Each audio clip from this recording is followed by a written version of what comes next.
Hi everyone, Aaron here for Zolotech, and this is the iPhone 15 top 10 best accessories I use. Not all of them will be specific to the iPhone 15, as many of them will work with other phones, but let's go ahead and take a look at them, as many of you enjoyed the video I had some months ago. I thought maybe we'd make this sort of a seasonal thing, so this is for spring 2024. And the first thing is a good screen protector. Now, many of you know I don't use a screen protector on my main phone, and that's for durability testing. The same is true with a case. However, I do use one on my other phone that I typically use for many videos as well. This is a 15 Pro Max in natural titanium.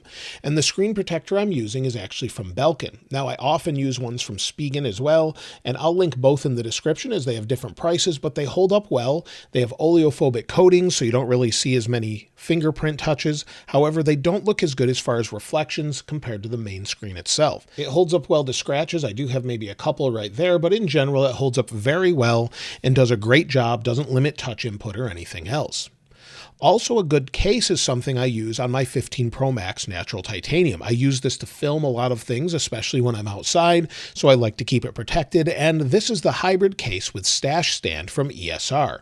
ESR has sponsored today's video, and this is a great case in that it has MagSafe, it's transparent, shouldn't turn yellow, also has a couple spots for things such as lanyards, covers the buttons, also has lay on the table protection, but one of the best things I've seen here is a matching ring that goes around the cameras that's also a stand. So this folds out, it's a nice metal stand, it feels very high quality. Just place it down like that, and you can, of course, have your phone at a different angle. It even holds at different angles as well, so if you don't want it at a 45-degree angle, you can just tilt it down, and then when it's in place, it doesn't even look like it's a stand built in. It's a pretty clever design overall, and again, it's MagSafe compatible. And that goes along with ESR chargers. I've been actually using those for a little while. You'll see one in the car here. They're actually the first Qi 2 wireless car chargers, which charge at 15 watts, which is the same as Apple's original chargers, but at a more affordable price. They also have a great magnet strength and seem to hold on very well. Also, something else we've been using is the ESR 3-in-1 watch wireless charging set. It also includes Qi 2 wireless compatibility for 15-watt fast charging. Just place your iPhone on there with a MagSafe compatible case or without the case, and it works great. Also, it's MagSafe compatible and officially certified as made for Apple Watch. You have this little adapter, which is great. If you want to take this on the go, you could do that as well. It has a little magnetic cap, and then place it in the back of the charger, and now it will charge your Apple Watch. So place the Apple Watch on it, it will charge the watch, and then at the same time, you can charge AirPods. So AirPods 3, AirPods Pro, they'll charge here. You can see the little light here at the bottom where it's still charging the AirPods. Also, these are great for standby mode. So if you want to place them on your desk, put them in standby, lock your phone. It's one of my favorite things about MagSafe and having the ability to use this where it will just go into standby, and it's just super convenient. We've been using them for the past couple of months and they work great. I'll be sure to link them in the description below. Now, also another thing many people have asked what this is I use this in many of my videos, and it may not be relevant for everyone, but this is a FLIR thermal camera. Now, they've made products like this for years, but this is just a really small portable one that uses lightning. Now, of course, they do make versions that use USB-C, but I've had this and there was no real reason to replace it. But you'll see the cameras here. It plugs into the bottom of an iPhone with lightning, and then we just turn it on. So we've got a little button here on the bottom. Of course, we can charge it through USB-C with the included cable. If we go into our apps here, we'll go into FLIR 1, and this allows us to actually use the camera with it. So it takes a moment to connect, and I'll show you this so you can select which one you have. It says plug it in, make sure it's on. You'll typically hear what sounds to be a little focusing going on in the background. Sometimes it's a little bit buggy where it jumps in and out of the camera. We'll give it a second here, see if it will turn back on and connect. But it typically will do that, then calibrate, then you can use it as a thermal camera. So again, let me bring in this iPhone here and you can see the different heat signatures off it once it works. So now it's working and you can see the different degrees in Celsius. You can also change this to Fahrenheit as I've shown before, but this just gives you an idea of what the overall temperatures are, what the heat signature is like. If I bring my hand in, then show you the phone itself. You can see where I've touched here. So if I leave my hand on the desk, move it away, you can see the heat that it leaves behind that's soaked into the desk. So it's really neat if you want to use something for thermal imaging or you just want to measure the temperature of something. So super simple. Again, I'll link these in the description. They're not technically very cheap, but it is something you don't see every day. Now, the next thing is actually a power bank from Anker. Now, there's lots of power banks out there, but one of the reasons I like this is it actually has a display on it. It can charge 3 different things here, 10,000 milliamp hours. They make different size ones as well, but when you plug it in, it actually tells you how much power is left. So we'll plug it in there. The actual battery pack itself has 19% remaining, and it says we have, well, it takes a moment to calculate, but says how much time we have remaining at the current charge speed. So it shows you the charge speed.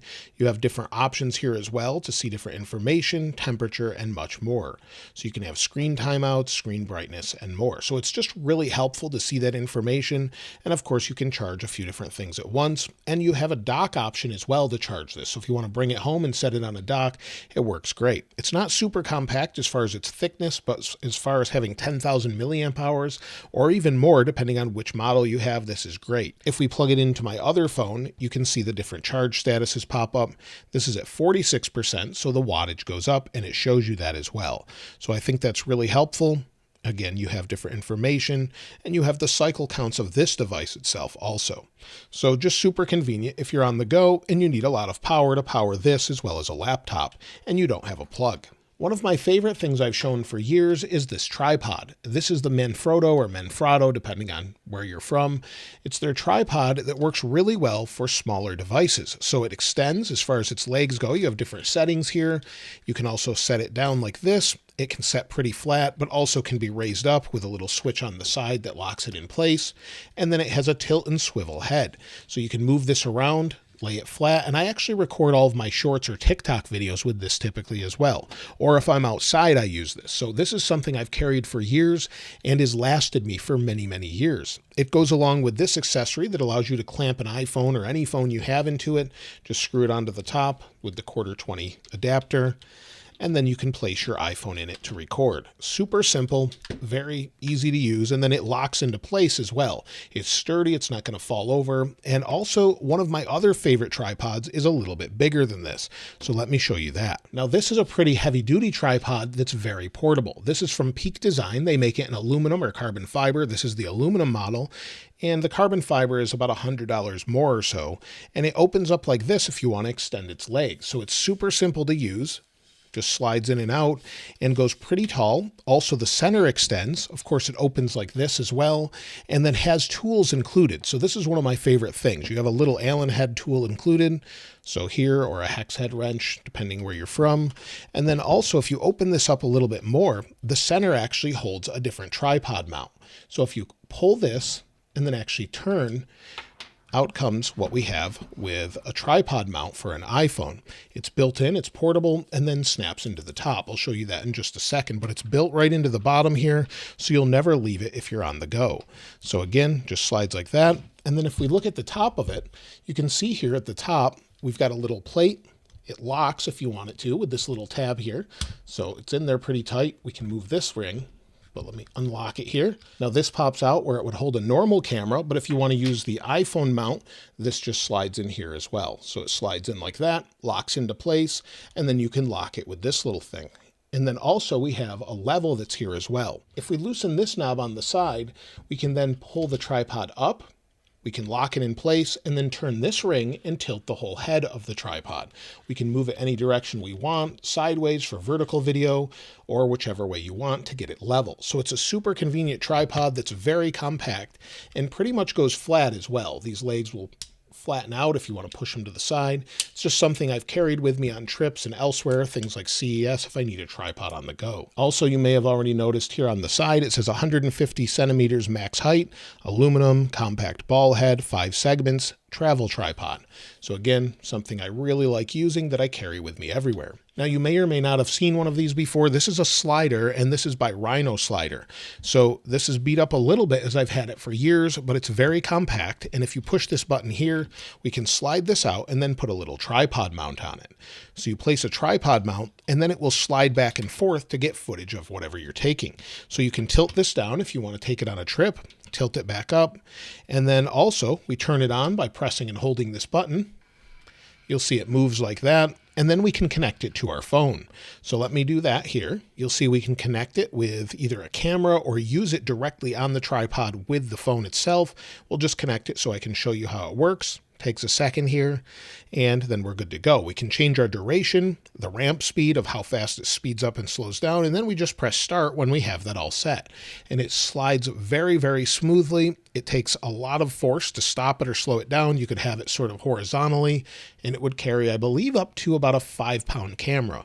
I could put an A7S III Sony camera on it. You could use it with an iPhone or something else. It seems to work just fine, and it's lasted me for years without any issues. So in general, it's a pretty great little tripod, or slider rather, and it has legs on the side as well that sort of move around. So if you want to stand it up on things, you can do that.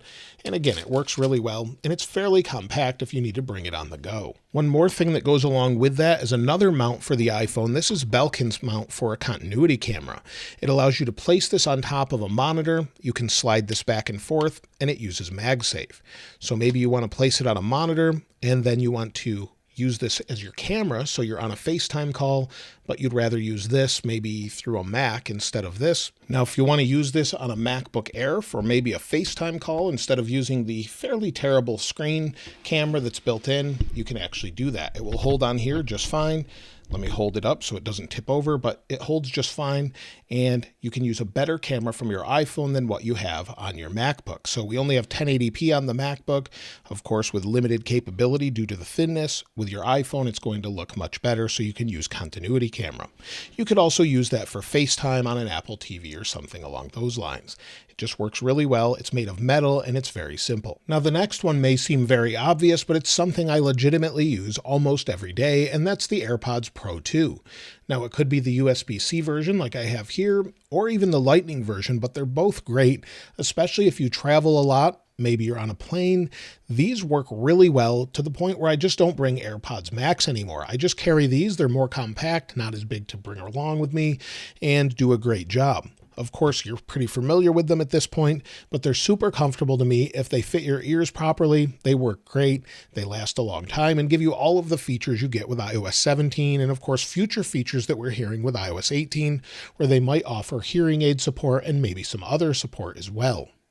Also, many people ask me, what cables do I use? And if I'm not using a genuine Apple cable, typically I'll use something like this one, an Anchor cable where it's braided, pretty high quality, and they offer different lengths. So this one's pretty long. I use this typically with maybe a PlayStation controller to keep it plugged in and charged if I need to do that, or if I just need something at a distance, but they offer a bunch of those. However, if you want the fastest charging, maybe for a MacBook Pro, you'll need this cable according to Apple if you want to use USB-C. So it's the 240 watt charge cable that's 2 meters, and it's about $30 or so. Again, it's a braided cable with USB-C, and I bought this specifically for the MacBook Pro so you can charge it at the full speed. So we have a 140 watt charger, but if you want USB-C, you need this for the full speed as well. So it's just what Apple says you have to have in order for that to work. So either one of them is fine, but again, I typically will use the Apple cables if I'm using it for something such as a MacBook to charge at its full speed, or the Anchor cables. It's just what I typically carry with me, usually both. So those are all the different products I use regularly over the past months or so, along with chargers and much more. And of course, I'll link to ESR in the description below so you can check them out. Now, let me know if you'd like to see more of these videos, maybe every quarter or every sort of season. I'd love to hear from you in the comments below if you'd like to see more of those. Also, I'll link this wallpaper in the description like I normally do. If you haven't subscribed already, though, please subscribe. And if you enjoyed the video, please give it a like. As always, thanks for watching. This is Aaron. I'll see you next time.